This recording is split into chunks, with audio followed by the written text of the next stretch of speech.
Bismillahirrahmanirrahim. Assalamualaikum warahmatullahi wabarakatuh. Nama saya Wahyudin yang mengikuti praktikum teknik manufaktur 1 dari kelompok 12. Di sini saya akan menjelaskan tentang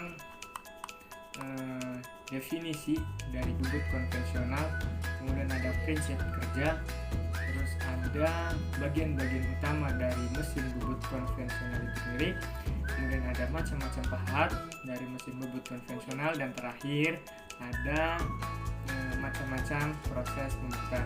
Itulah yang akan saya jelaskan nanti sekarang ini. Ya, kita masuk aja langsung. Yang pertama adalah ada definisi dan prinsip kerjanya.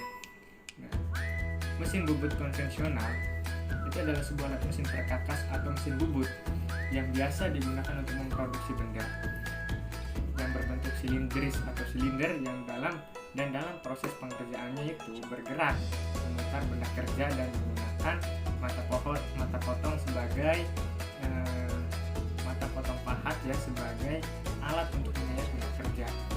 Nah, mekanisme gerakan eretan yang memasang eretan lintang dan eretan atas itu dilayani dengan handle secara manual ya, atau dengan tangan baik secara otomatis maupun langsung.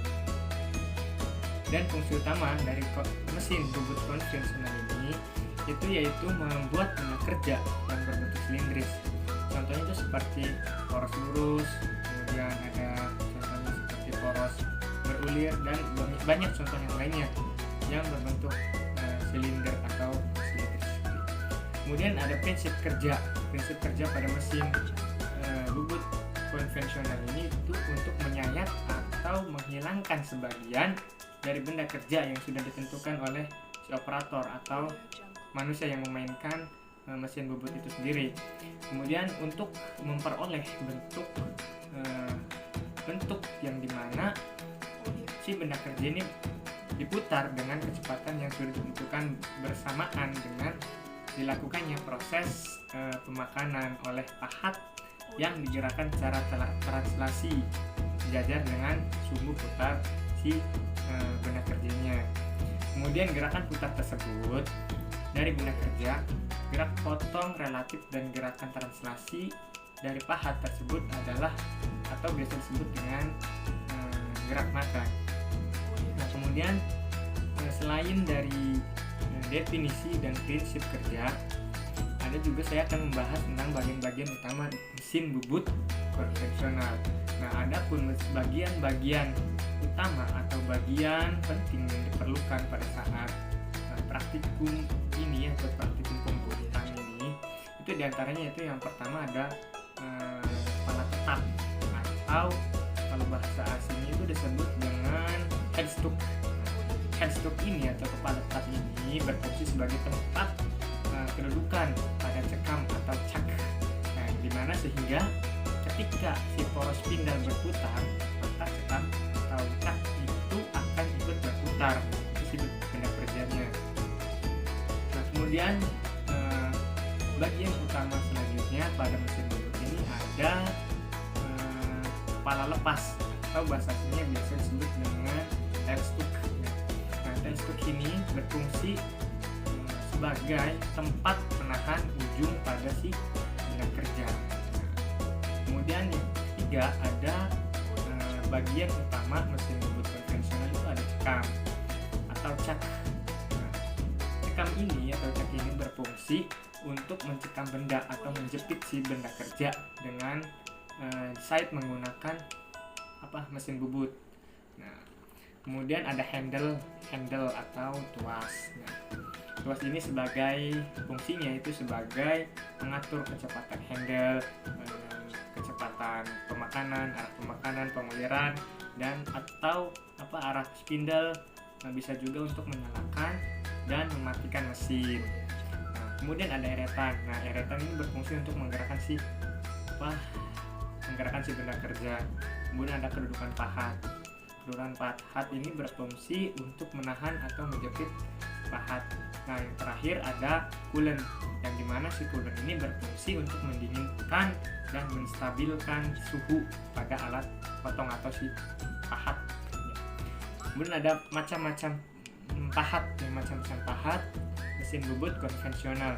Nah, macam-macam pahat mesin bubut konvensional ini terbagi menjadi dua golongan, yang dimana golongan pertama itu berdasarkan bentuknya, dan yang kedua ada berdasarkan materialnya.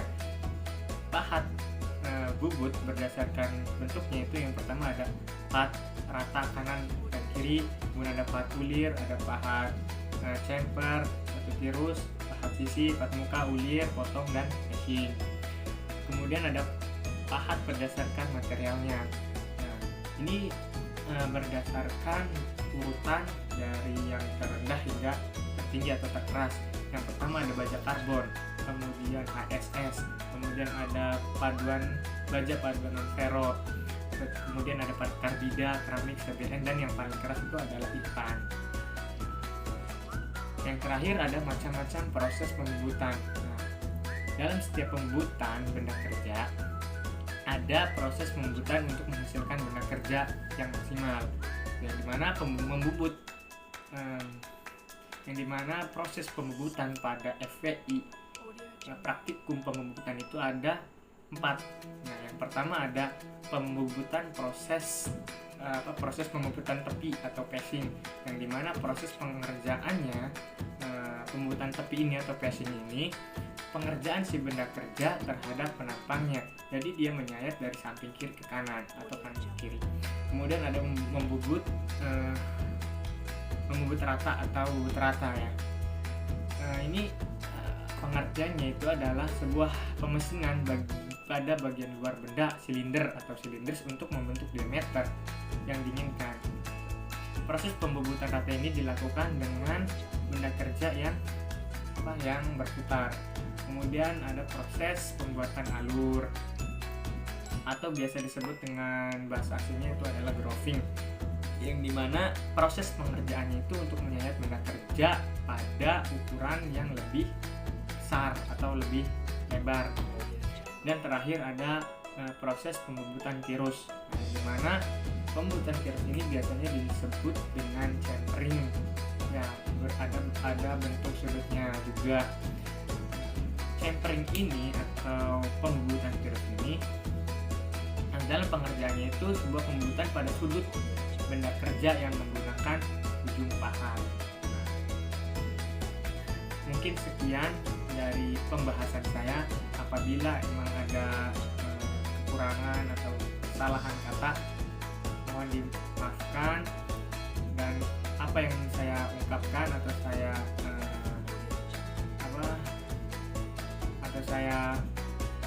memaparkan materi ini secara kurang jelas, mohon dimaafkan karena saya masih dalam tahap pembelajaran. Kurang lebihnya mohon maaf. Wabillahi taufiq wal hidayah. Wassalamualaikum warahmatullahi wabarakatuh.